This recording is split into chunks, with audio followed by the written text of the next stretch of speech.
por ejemplo, lo está persiguiendo porque él debe $1.000 millones por una cuenta. Eso es algo totalmente creíble porque puede pasar, la FIP existe y los dólares existen. Ahora, una alucinación es decir que el paciente lo están persiguiendo duendes verdes o dragones por la calle y se lo quieren comer. Eso es totalmente eh, posible porque el paciente lo percibe realmente, pero nosotros lo tomamos directamente como una alucinación. Entonces, para cerrar un poquito más o menos lo que estábamos charlando con respecto a conceptos, que es lo más importante que ustedes tienen que saber, es qué es la conciencia, qué es la conciencia. Es decir, es una situación de la alerta instantánea que estuvimos hablando y generalizada que nos ubica frente al medio que nos rodea, o sea, la lucidez. Es lo que estuvimos hablando. Hay pacientes que pueden estar totalmente lúcidos, pero desorientados en tiempo y espacio. Y acá hablamos, implica la indemnidad del nivel de conciencia y contenido de la conciencia en sí, que lo estuvimos hablando de los delirios y alucinaciones. Por lo tanto, para ver los niveles de conciencia, que es lo que estuvimos hablando, existen 4 tipos de niveles de conciencia, que ustedes lo sabrán mejor que yo, con respecto al concepto: la obnubilación, el estupor, el coma y el estado vegetativo. Generalmente en los exámenes, generalmente en mi tiempo eran más presenciales, se pide al principio, que es la impresión general que ustedes ven, es cómo está el paciente con respecto al nivel de conciencia. Que ustedes evalúan paciente, orientado en tiempo-espacio, vigil, comatoso, presenta o refiere delirios, alucinaciones, etc.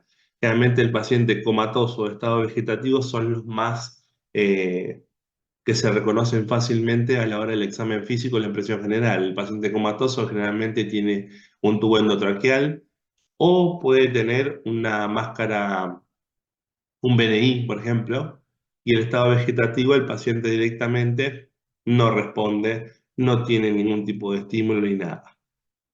¿Alguna duda hasta ahora con respecto a los niveles de conciencia que estuvimos viendo en las imágenes? No, profe. Bárbaro, seguimos. Yo sé que es lunes para todos. Bueno, ahora lo que estuvimos hablando con respecto al contenido de la conciencia, porque hablamos de la parte global, la confusión y el delirio. Obviamente que es lo que estuvimos charlando con respecto de lo del abuelito. Generalmente las personas añosas, cuando llegan con un confuncional agudo, pueden tener disminución de la comprensión y la orientación y el razonamiento y el juicio. Pero acuérdense que es distinto la confusión que un delirio.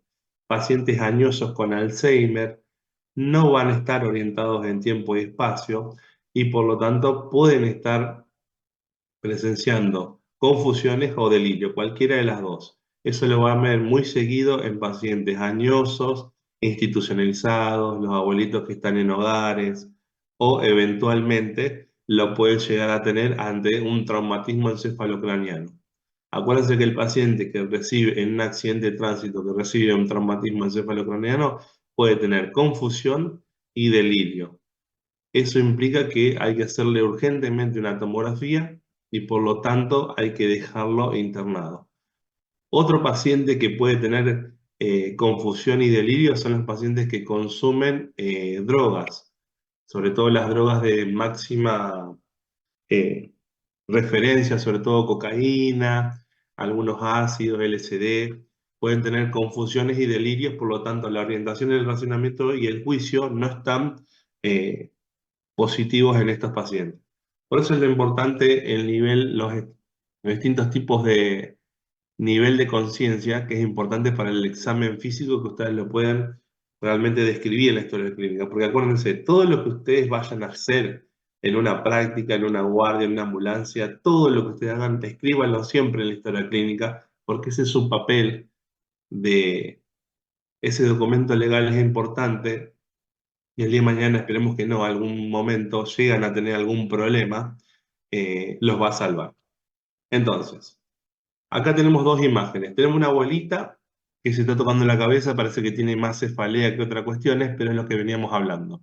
Pacientes de que realmente tienen un confusional agudo, independientemente de la causa, generalmente se dan en pacientes añosos Y lo que estuvimos viendo a la derecha, bueno, una imagen de una abuelita de que ve o piensa de que la golpean o la maltratan.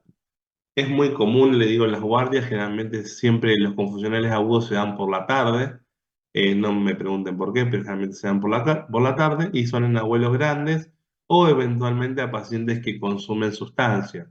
Por ejemplo, la droga más frecuente y de libre comercialización en Argentina es el alcohol.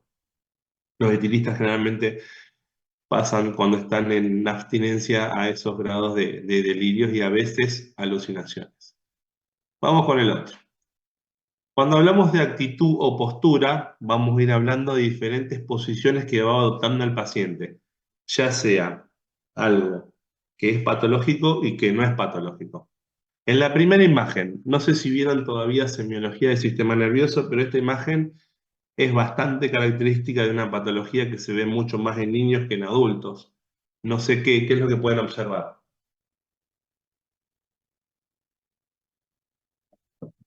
Está Sería en posición fetal.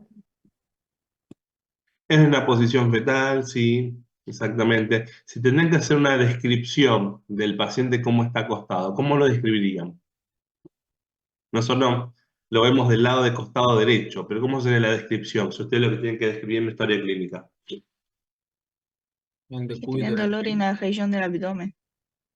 Sí, esa es la causa, podría ser una de las causas, pero ustedes llegan y el paciente lo tienen que describir en la historia clínica.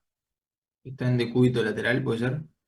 Exactamente, Psamo, un paciente en decúbito lateral que está derecho, izquierdo. Sería derecho. Punto lateral derecho. Exactamente. Entonces el paciente, eso es re importante a la hora también de hacer un examen físico, cuando ustedes lo vayan a descubrir, a describir. El paciente está en decúbito lateral derecho. Y ahora vamos a ver, en este caso, en una imagen patológica. Es preferencial, no sería preferencial, pero sino obligado en este caso, porque el paciente refiere dolor. Tiene una cara de dolor, y esta imagen así se llama gatillo de fusil. Es una imagen que es bien característica de la meningitis. ¿Puede repetir, profe, cuál es el nombre? Sí, se llama, la descripción es decúbito lateral derecho y la imagen se describe como un gatillo de fusil. El paciente se pone en posición fetal y generalmente la cabeza es bien una rotación posterior para aliviar el dolor de la cefalea en realidad, por la tensión cefálica que genera.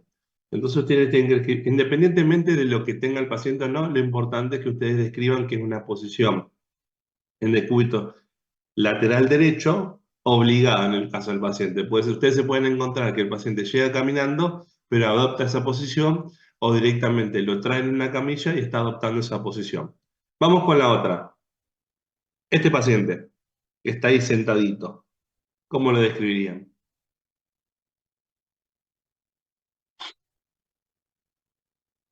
¿Cómo pondrían en la historia clínica? El otro arriba describimos, decúbito lateral derecho, puede ser obligado, sí, sí, sí, puede ser obligado. Posición Después, ortopnea. ¿cómo? Ortopnea, la posición. Es una posición de ortopnea. ¿Y eso qué habla de la ortopnea? ¿Qué sería la ortopnea cuando ustedes se encuentran un señor así? Que tiene dificultades para respirar.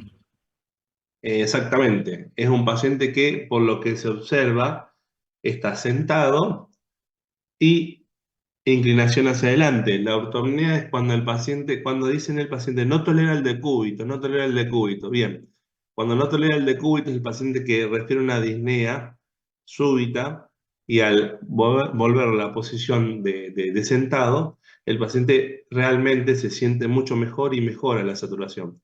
Cuando hablamos de un paciente que no tolera el decúbito, lo primero que se le tiene que venir a la cabeza es una insuficiencia cardíaca. Habla de que tiene derrame pleural y por lo tanto no puede generar la expansión que corresponde. Vamos a la siguiente. Esta no está en el libro. Esa en la impresión general no está, pero realmente la han preguntado. Es un decúbito dorsal, Decúbito dorsal, ajá. la cabeza inclinada, hacia la izquierda con una extensión de puño, no sé.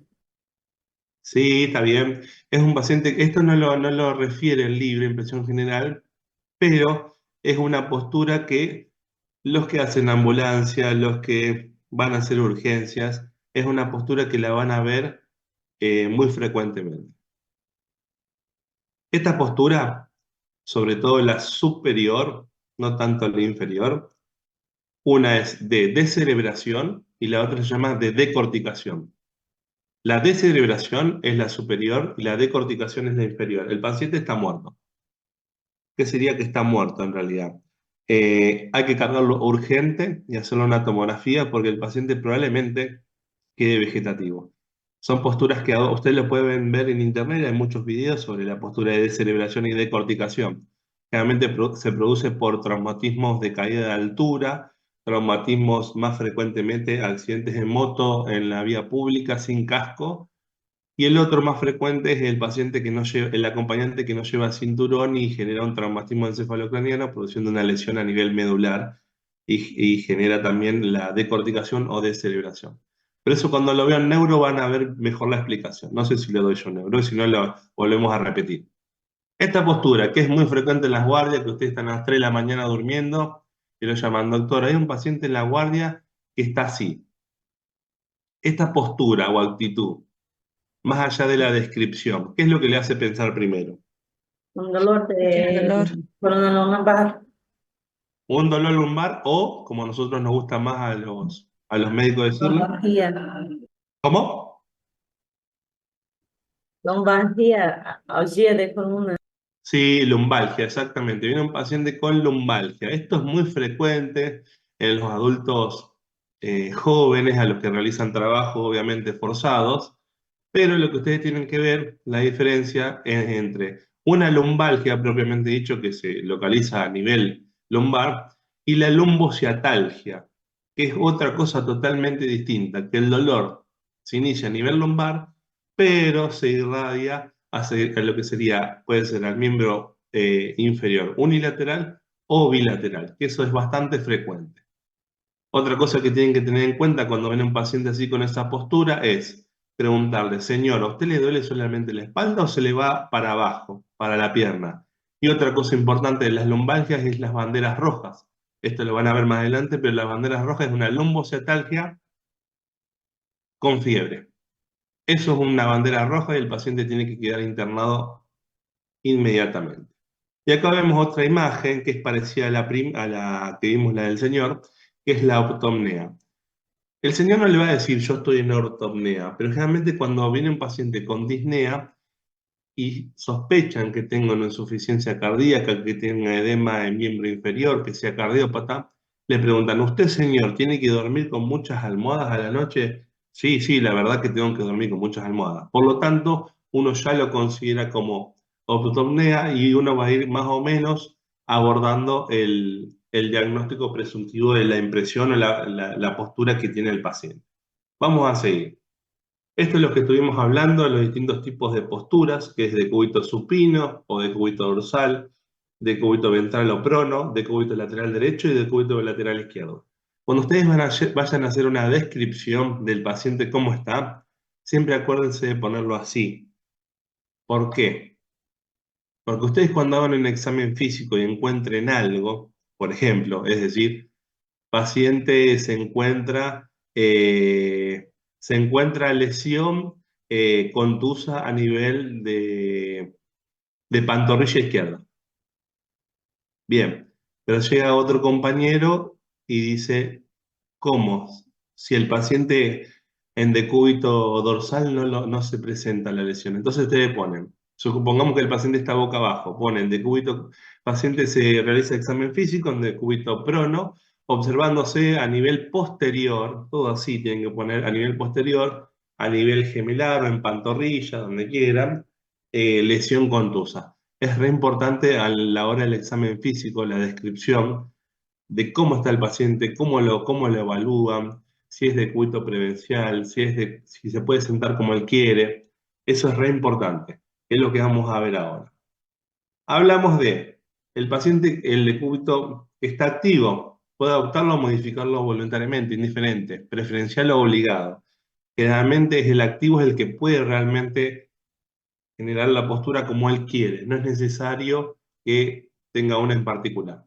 Y el obligado es que realmente, por ejemplo, como la lumbalgia, que generalmente es una postura obligada, como estamos viendo. Activo, obligado. Él se puede mover, se puede poner de la manera que él quiere. Bien.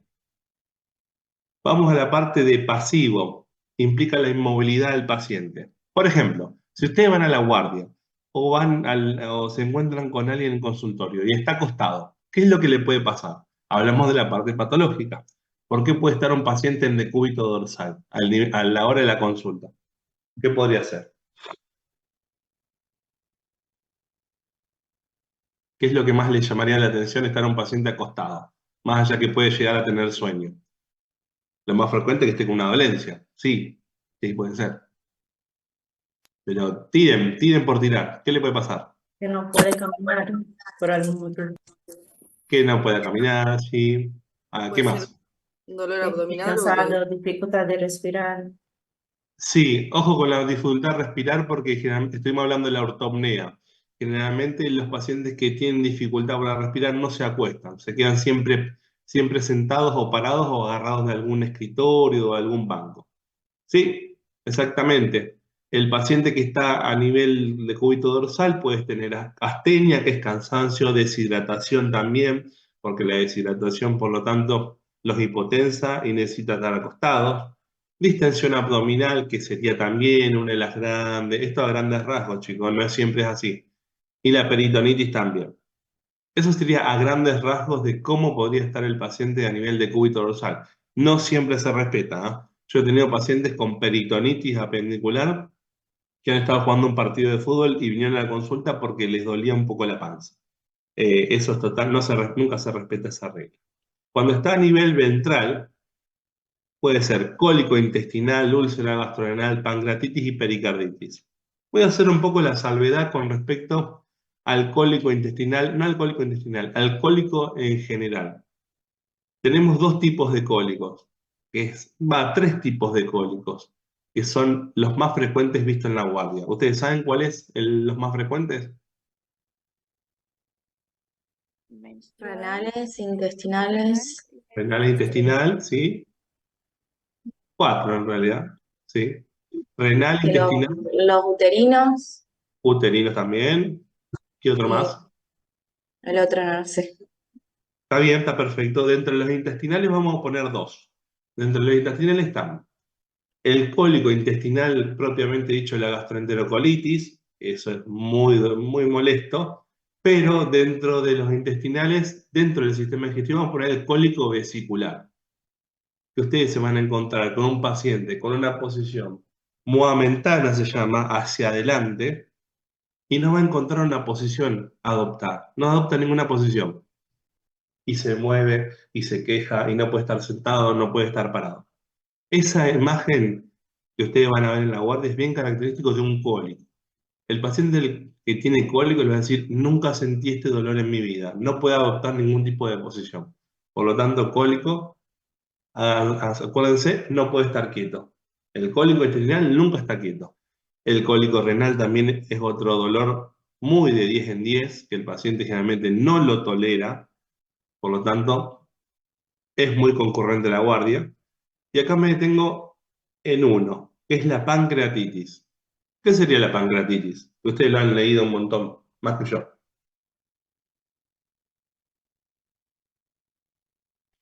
Una inflamación en el páncreas. Una inflamación del páncreas. Perfecto. Bien. La pancreatitis es una entidad bastante compleja. Esta pancreatitis aguda, pancreatitis crónica. Pero lo que vamos es a la presentación. Les voy a dar un secretito, porque generalmente lo preguntan mucho esto.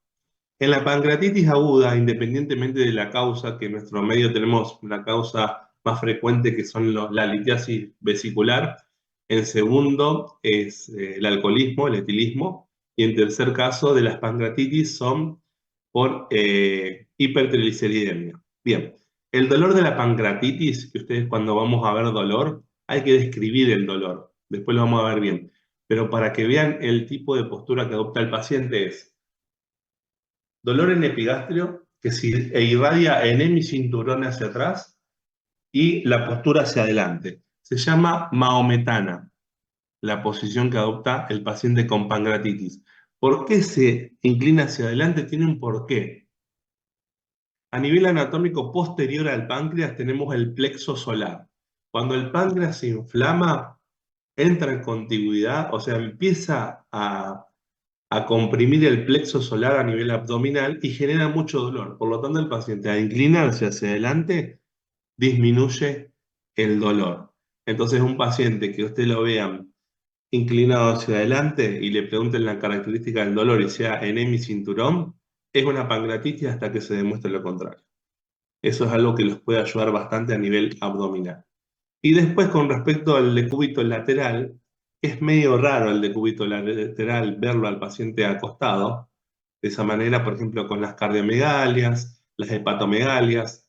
Muchas veces los abuelitos cuando tienen lumbalgias o por ahí tienen recambio de prótesis, generalmente adoptan esa posición.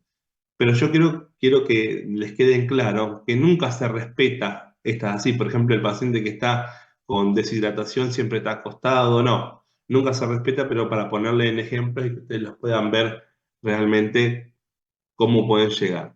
Vamos a seguir. El hábito constitucional. Esto es un poco más de nutrición, que ustedes ya lo han visto, pero generalmente no lo describimos al paciente en la historia clínica con el hábito constitucional. Lo que nosotros lo describimos es básicamente con otro, que lo vamos a ver más adelante, que es el índice de masa corporal. Eso para nosotros eso es lo importante. Más que el hábito constitucional, porque el paciente puede ser longilíneo, pero medir 1,90 m y pesar 100 kilos. O brevilíneo, medir 1,60 m y pesar 50 kilos. Eso ya no se está usando mucho, pero dentro de la bibliografía está descripta de cómo es el hábito constitucional. Bueno, vamos a las fotos, que esta parte es muy aburrida. Vamos a ver las fotos. Vamos a las facies. ¿Qué les llama la atención en esta imagen?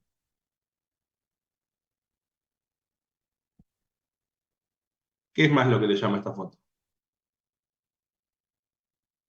Si ustedes se encuentran con un paciente en el consultorio, así. La dirección, no miran la Pero hay algo que le llama la atención en los ojos, acá esta parte. La que no están tienen saliendo. ojo. ¿Cómo? Amarillentas, las escleras están amarillentas. Sí, esta está un poco amarillenta, sí. Los globos oculares están como salidos hacia afuera. Exactamente, eso. Los glóbulos oculares están salidos hacia afuera. ¿Y cómo nos gusta a nosotros decirlo cuando... ¿Cómo les gusta a los médicos decirlo cuando están salidos hacia afuera? Hacia afuera. Que Y una protruyen. palabra. ¿Cómo? Que protruyen. Sí, protruyen y hay algo más específico que se llama... Después fíjense el concepto de enostalmo y exostalmo. Son dos cosas que las van a tener que describir porque en la historia clínica se describe así. Bien, perfecto. Lo más importante es a nivel ocular. Estos pacientes parece que se le van a salir los ojos. Bien característico de una patología que es mucho más frecuente en mujeres, no tanto en hombres, como una relación entre 3:1. Significa que cada 3 mujeres a un hombre le da. ¿Cómo se llama? ¿Lo han visto esto o no?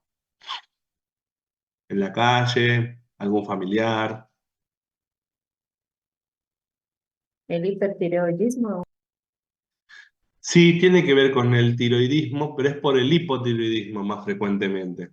El hipotiroidismo es una patología que aborda mucho más al sexo femenino, una cuestión genética, y menos al masculino, pero hay hombres con hipotiroidismo. Generalmente el de los hombres, el hipotiroidismo, es por una iatrogenia. Cuando se hace una tiroidectomía, cuando se hace una resección de las paratiroides, a veces se puede lesionar la tiroides. Pero ¿qué pasa con esto? Nosotros, ¿cómo describimos esto? Es un paciente que presenta, no le pongan salida de globo ocular porque no va a ser así, pero ¿qué pasa? Es como que lo están empujando hacia atrás. ¿Qué pasa con el metabolismo del hipotiroidismo? Esta fase tiene su fisiopatología. El paciente que tiene tiroides no puede metabolizar bien los lípidos ni las grasas. Por lo tanto, se genera acumulación de glucoproteínas a nivel retroocular que lo que producen es saliencia o la protrusión, como ustedes dijeron bien, del globo ocular y genera esta fase característica del hipotiroidismo, del hipo. Es decir, les falta T4. Por lo tanto, les dan levotiroxina. Entonces, se genera la acumulación en el glóbulo retroocular y genera la protrusión o esoftalmo se llama. Esoftalmo cuando sale hacia afuera. Enoftalmo es cuando protruye hacia adentro. La diferencia entre el hipo y hipertiroidismo, más allá de las características de la fascie, es netamente por laboratorio. Porque se van a encontrar con, ahora cuando vean la parte de patología de hipotiroidismo, van a ver que hay pacientes que pasan, por ejemplo, la tiroiditis de Hashimoto, hace primero un hipertiroidismo y después pasa a un hipotiroidismo. Acá, paciente, joven, acostada, ¿qué tipo de fascia le ven?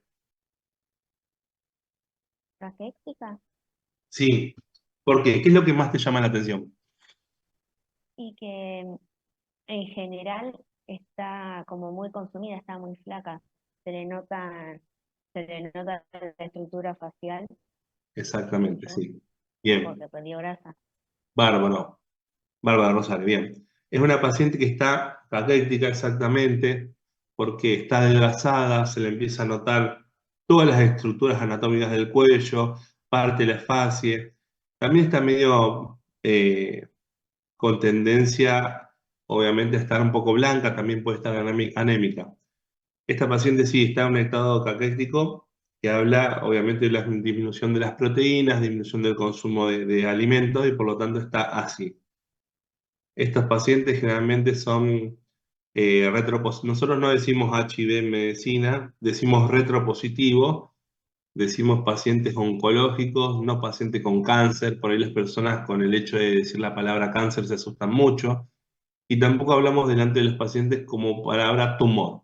Hablamos de MOE, que las siglas MOE hablan de masa ocupante de espacio, porque acuérdense, yo les voy metiendo un poco de cosas para que enriquecerle un poco más la clase.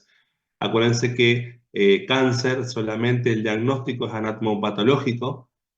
Nosotros con un paciente con una tumoración nunca podemos hablar de cáncer, salvo que tengamos el diagnóstico anatomopatológico y sea positivo para un adenocarcinoma o un hepatocarcinoma, etc. Pero nunca hablamos delante de los pacientes de la palabra ni tumor, ni cáncer. Sí, generalmente con los colegas, pero nunca hablamos de tumor ni de cáncer. Siempre hablamos de MOE, de masa ocupante de espacio, porque es una masa, y siempre hablamos con las siglas CA. CA, uno habla delante del paciente CA, él no sabe qué significa, pero es un paciente que ya tiene cáncer. Seguimos. Esta fascia, bien característica. ¿De qué puede ser? Más allá que está medio colorada, capaz se quedó al sol.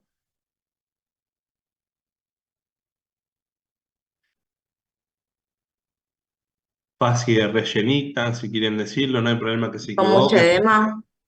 Sí, puede tener edema, sí, es medio Síndrome de cachetona. Cushing, profe. Síndrome de Cushing, bien, ¿quién dijo eso? Bárbaro, perfecto, exactamente.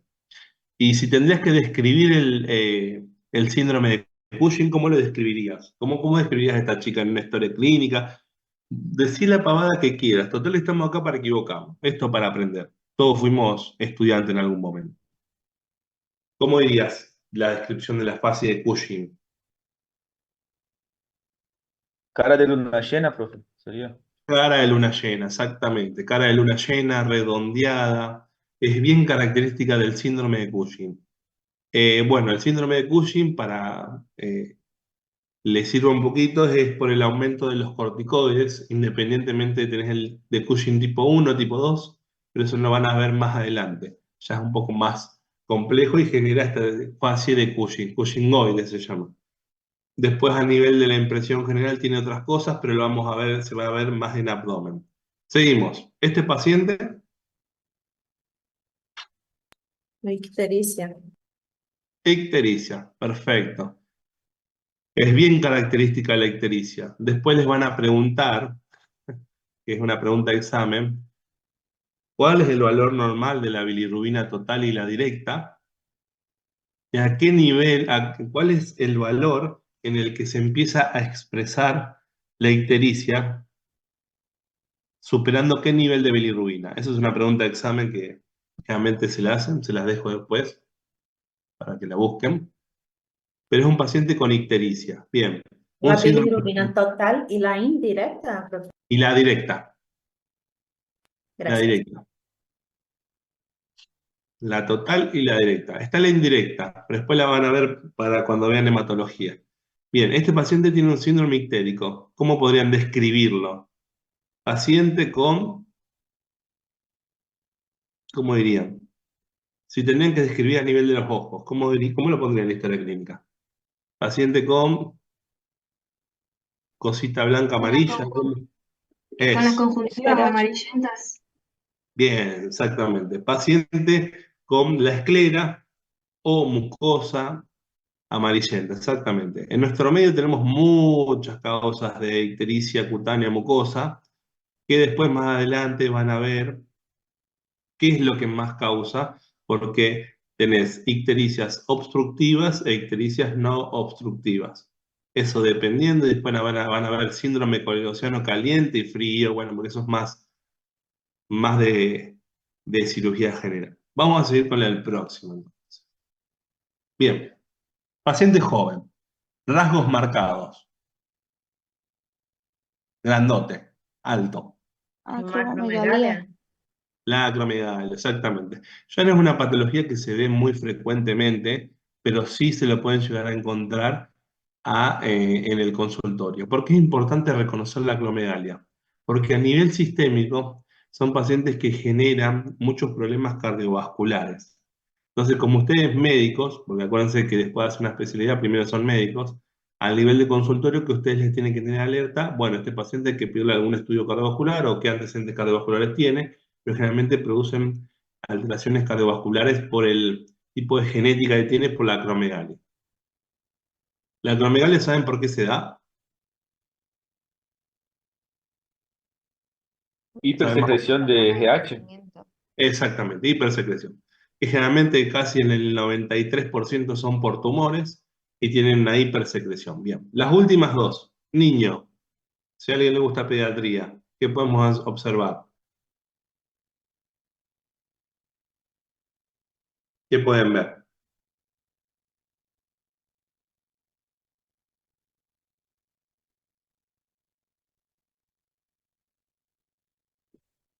Un niño con una fase bastante ancha a nivel del mentón. ¿De qué puede ser? ¿Puede ¿Qué es ser papel o algo de eso? Sí, exactamente. Es paperas, que nosotros le decimos parotiditis o adenoidea por las adenoides, que generalmente se inflama todo lo que es la parte del mentón y la parte submentoniana, que es más característico en los niños que en los adultos. Y esta chica que está acá abajo, esta señora, Me bueno, chica, parece marihuana eso. sí, parece que está haber consumido, pero ella te niega 100% que consumió algún tipo de sustancia o se quedó dormida. Es algo que ya no se ve tanto, pero es muy específica. La característica de los pacientes que tienen eso, siempre tienen que levantar la cabeza para mirarte bien. Miasténica. Exactamente, se llama miastenia gravis. Que la miastenia gravis es la debilidad o fatiga aguda de los músculos de contracción voluntaria.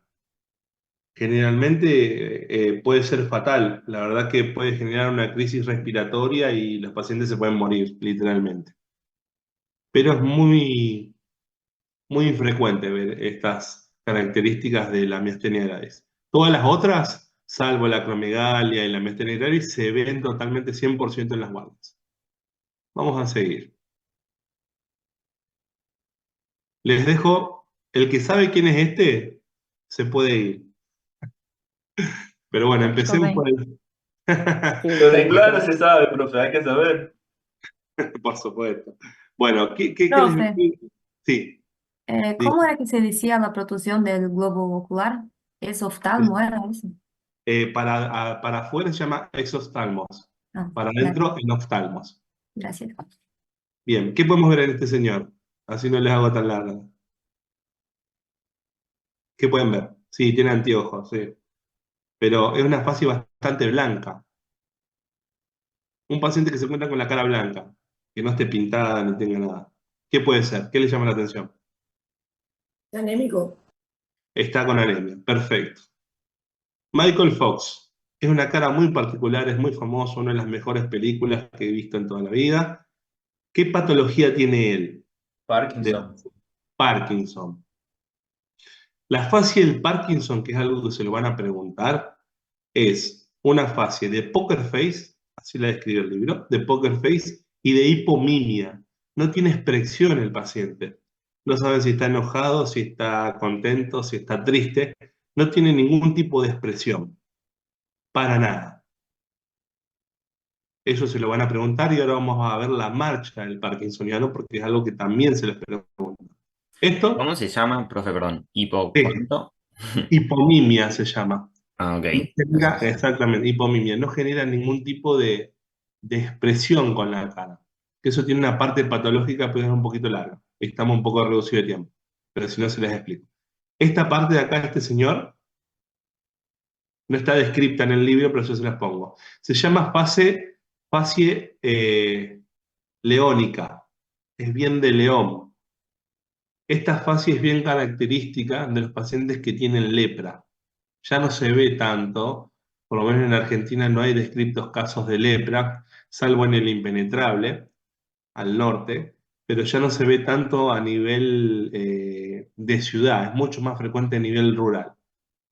Esta muchachita, preciosa, eh, también se la van a preguntar cómo describir la fascia, qué es en silla de montar, cómo se encuentra la ubicación de las orejas, cómo se ubica en la ubicación de los ojos, pero es algo también que se pregunta en los exámenes.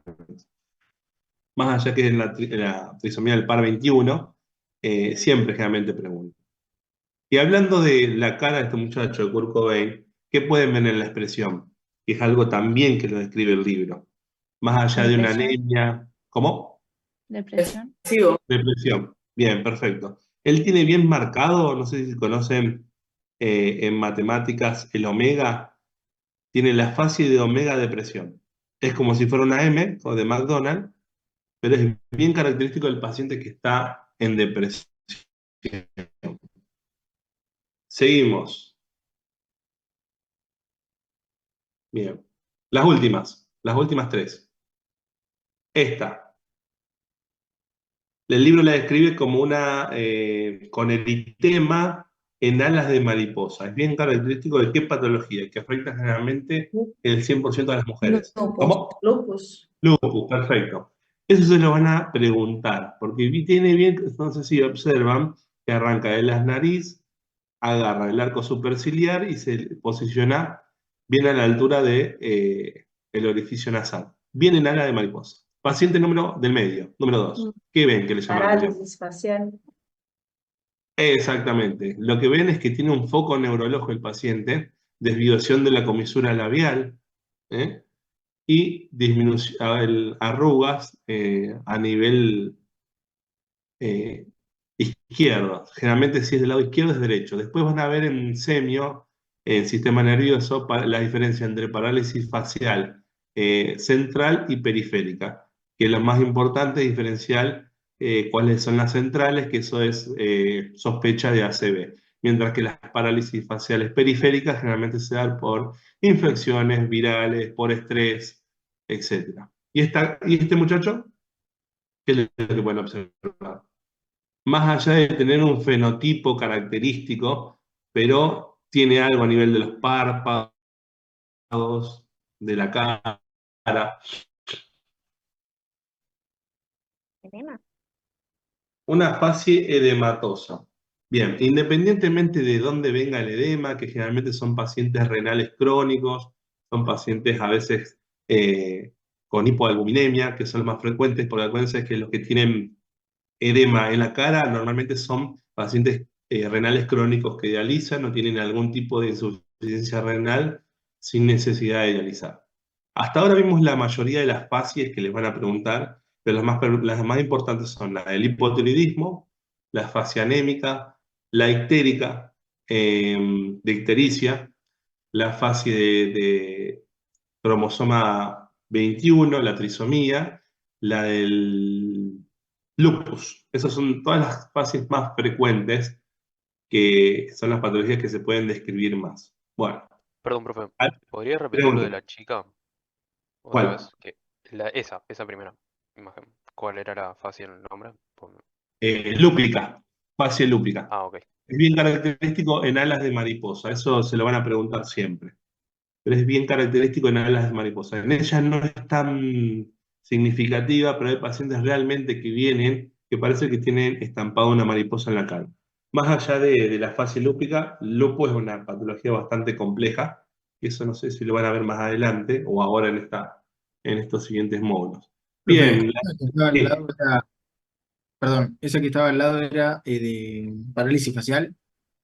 esto es una parálisis facial, exactamente. Un paciente con un foco neurológico, más específico, una parálisis facial.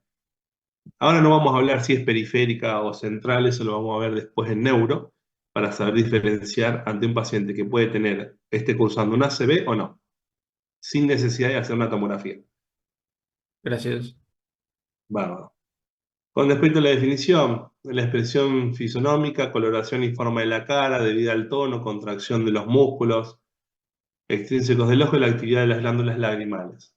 Todo esto define más o menos lo que estuvimos viendo. Con respecto al hipotiroidismo, que tiene los ojos saltones, el exoftalmo, con respecto a la hipomimia en el Parkinson, con respecto, por ejemplo, al paciente que tiene la parálisis facial, que él tiene una contracción involuntaria de los músculos faciales. Y acá habla un poco de la dependencia de la acción del tálamo, hipotálamo, que hablamos de la acromegalia, y se puede manifestar en estados de ánimo nutricional y patológico. Estado de ánimo, Kurt Cobain, que estaba bastante deprimido por la droga, la parte nutricional, que vimos la paciente que estaba con la parte caquética, y patológico, bueno, enfermedad de Parkinson, anemia, que puede describir obviamente lo que está cursando el paciente. Más allá de que ustedes no le hayan hecho ningún interrogatorio, ningún laboratorio, ustedes lo ven entrar y le ven una fase de hipotiroidismo y dicen que la mujer tiene hipotiroidismo. Es importante la impresión general porque ustedes ya se van haciendo casi el 20% del diagnóstico. Con respecto al estado nutricional, que es lo que yo les dije, esto lo sacan fácil.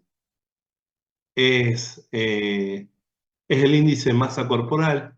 Generalmente nunca se anota en la historia clínica, pero es importante que ustedes lo tengan en cuenta, principalmente a la hora de la descripción del paciente, por el hecho de que un paciente que tiene una obesidad grado 3 no es lo mismo que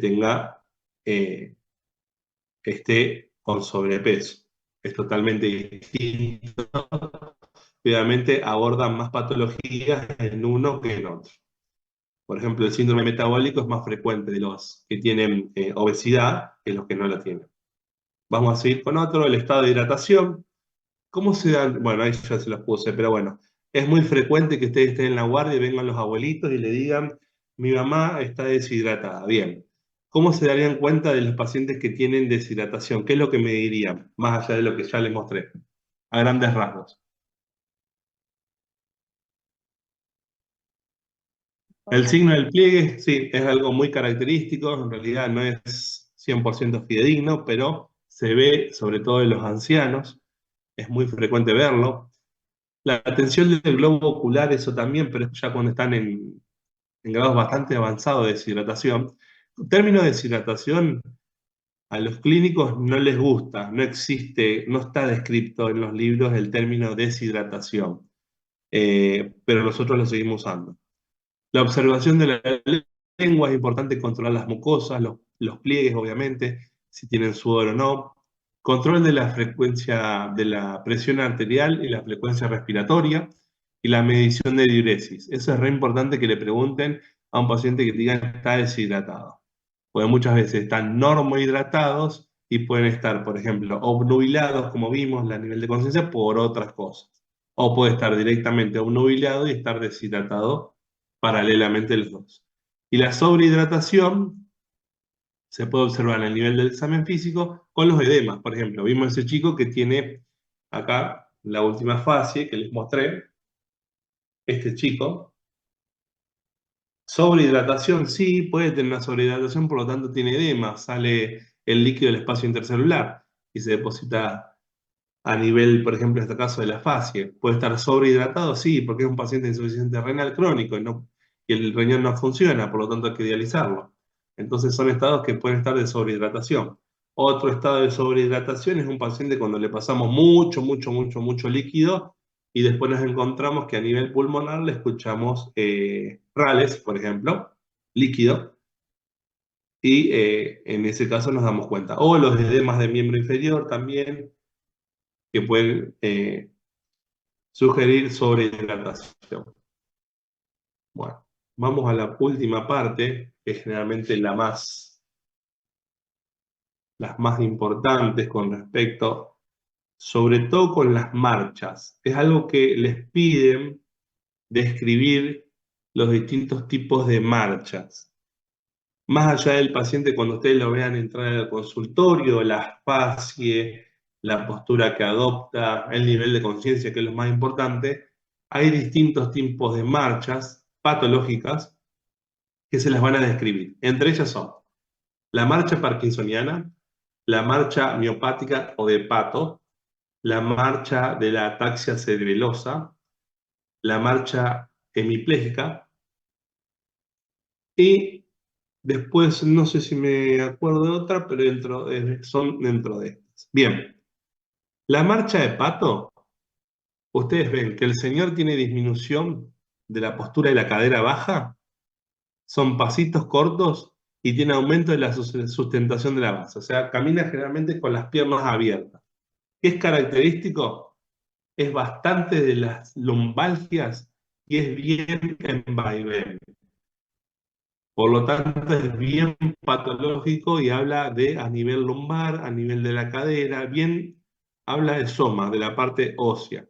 Se las van a pedir que las describan, pero eventualmente, cuando ustedes vayan a estudiar esto, hagan la marcha. Uno póngase con el libro y el otro que realice la marcha, porque los va a ayudar bastante a recordar, se van a reír un poco, pero eventualmente los va a ayudar bastante para describir de la marcha. Por acuérdense, más allá de memoria, de leer es parte visual en medicina. Vamos a seguir la marcha parkinsoniana. Esta marcha tiene algo característico. El paciente le cuesta arrancar a caminar.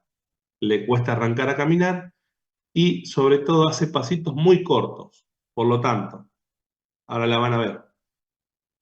Son pacientes añosos y que les cuesta iniciar mucho la marcha. Fíjense cómo le cuesta iniciar. ¿Ven? Es como un tren. Son pasitos cortos y siempre les cuesta iniciar y son todos movimientos en robot. Dice que el paciente está totalmente duro y genera pasitos bien cortos. Esta es otra que les piden la descripción. Esa postura de las manos se llama manos en cuenta moneda, que es bien característica del Parkinson.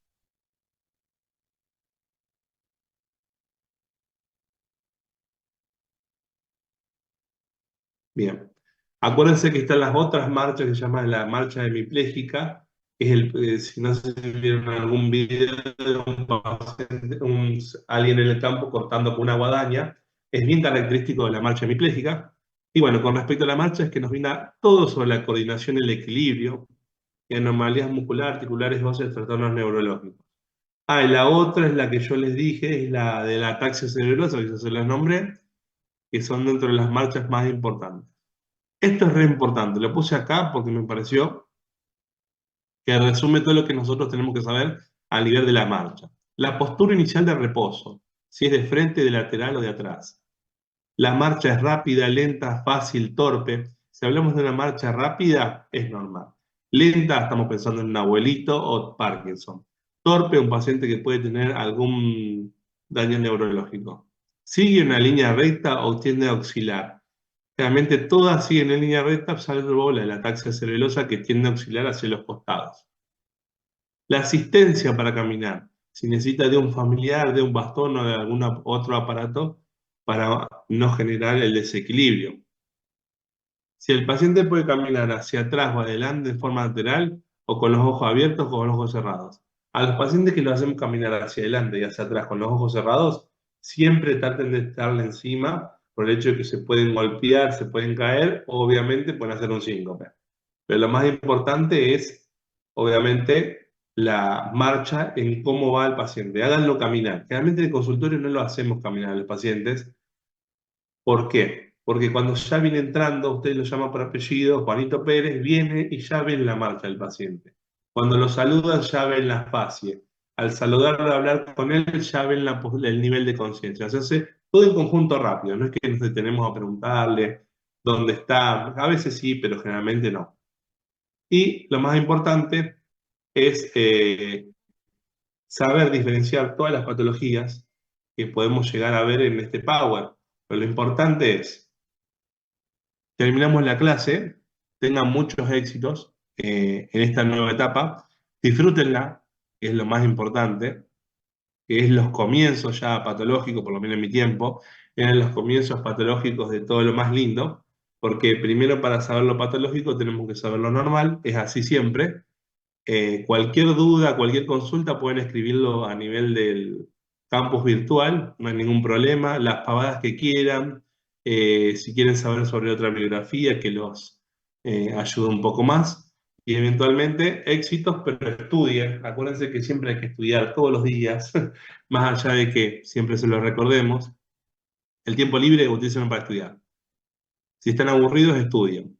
Si tienen ganas de hacer algo, estudien.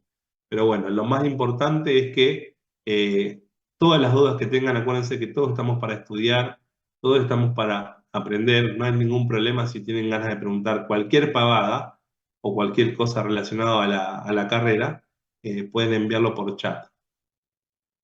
¿Alguna otra duda, chicos, que tengan con respecto a esta clase de impresión general? Profe, yo tengo una duda. Pregunte. ¿Puede repetir sobre la marcha hemipléjica? Porque no Bien. entendí. Bien. La marcha hemipléjica se llama el paciente cortador de guadaña. Los pacientes, viste que como la muerte que tiene esa guadaña, la hoz, bueno, hace lo mismo, pero hace una forma de C. Cada vez que camina, el paciente hace una forma de C. Así, con la pierna derecha o la izquierda. Siempre hace una forma de C. Y es algo que te van a preguntar con respecto a la hemiplegia, que es distinto que la ataxia cerebelosa. El de la ataxia cerebelosa no puede coordinar movimiento, por lo tanto es muy difícil que genere la marcha. En cambio, el de la ataxia cerebelosa sí genera esa postura. A ver si te puedo mostrar alguna foto de alguna clase anterior. Había una foto, pero yo pensé que había puesto video, pero no la puse, para no robarles tanto tiempo. Pero la ataxia cerebelosa es perdón, la hemiplegia es bien característica de esa. Ya, muestro. Un segundo.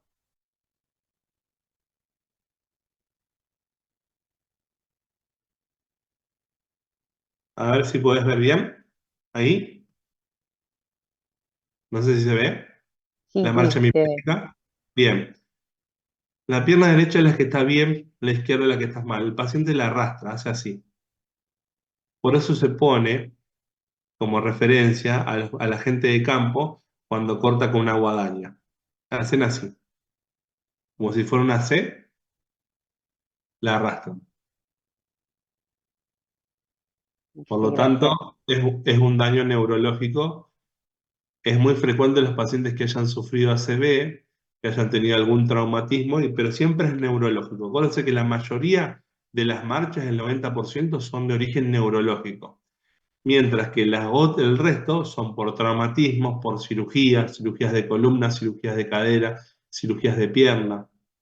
Pero acuérdense que el 90% de las marchas son neurológicas. ¿Alguna otra duda que puedan llegar a tener?